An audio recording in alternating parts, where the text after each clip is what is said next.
Hi everybody, my name is Taylor Green. I'm one of the audiologists here at Audiology Associates. My name is Rhys Barber. I'm the other audiologist here at Audiology Associates. I say it really slow because I always struggle to say it. This is such a mouthful. Sorry. That's all right. Coming up on this episode, I've got an interesting one for you today, guys. This is actually a specific medical condition called a false fundus, which you will see now in a second. And we have featured false fundi. Funduses? Fundi. I'm going to go fundi. I don't know. It's like octopus and octopi. On the channel before. If you go back to our back catalogue, you will find some on there. But this is a lovely gent, and we have this really solid piece of wax here. And I'm just trying to kind of manoeuvre this out. And there we go. Let's give this a little bit of a wiggle. Ooh, I know. He's a bit dry, but he does come out, I promise. So yeah, go in now with the old... Jobson, right? Oh, Taylor, we're gonna have to look this up. With the Neil, I'm gonna call it the rye horn. No, horn, rye horn. We're gonna call it a rye horn. Yeah. Neil probably doesn't call it a rye horn, but because I keep forgetting to look up the proper name for it, I'm gonna call it a rye horn. Yeah, this is like an Audiology Associates nickname for what it is. But it's come away really, really well. Some really hard bits. I did try and pick this up, and do you know what? I could not pick this blinking thing up. It would not go on the end of this. Come on. I know, look, you can see I'm fighting it. It just, yeah, I give up. I'll just pick it up with some suction instead, it's easier. So there's the false fundus. Now, a false fundus, basically, it's a layer of very, very thick skin. So the ear canal closes off. So you can't see the eardrum. What you're looking at there is not the eardrum. This is a blood-supplied, thick piece of skin that's formed over the canal wall. So almost essentially a bit like a second eardrum. That one's only about a third of the way in. Now you can have them surgically removed. Yeah. This patient's opted not to have theirs removed. Look at this side. Look at that. We've got false fundus on one side and we've got like a letterbox on the other side.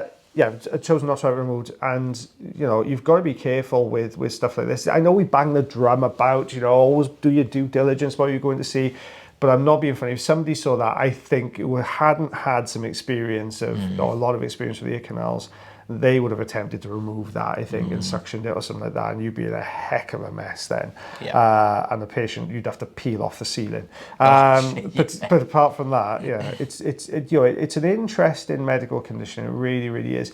If you would like me to do a bit more of an in-depth video about false funduses, fundi, I will find out the proper term for a collection of false funduses for you as well. Let me know in the comment section, and we might just do a little bit of a blurb, and a quick one, because I know every time we put an explanation video, people are like, oh, it's no actual swipe. Yeah.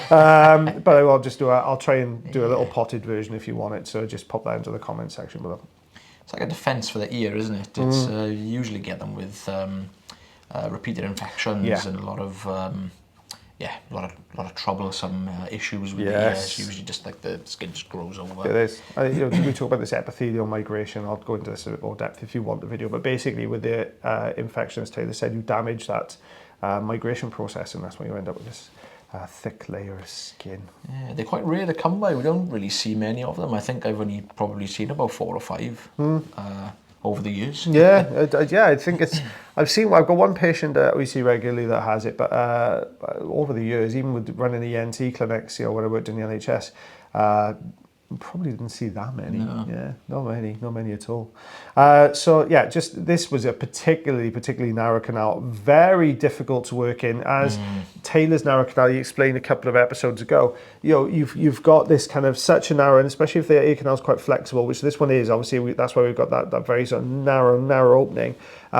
You've got to be really careful with the tube in here, but this is dry as a bone and this rock solid. So unfortunately, the fine end is really not going to cut it. I've got to use the bigger suction tube, and then you've got to be, you know, hyper aware of any movement. So you're not only looking at what you can see on the screen there, right in the center, what you're working on, you're also keeping a really close eye on those 2 canal walls that you don't want that sort of that pop down like that. And it can be really painful, and then you risk barrow trauma. Yeah.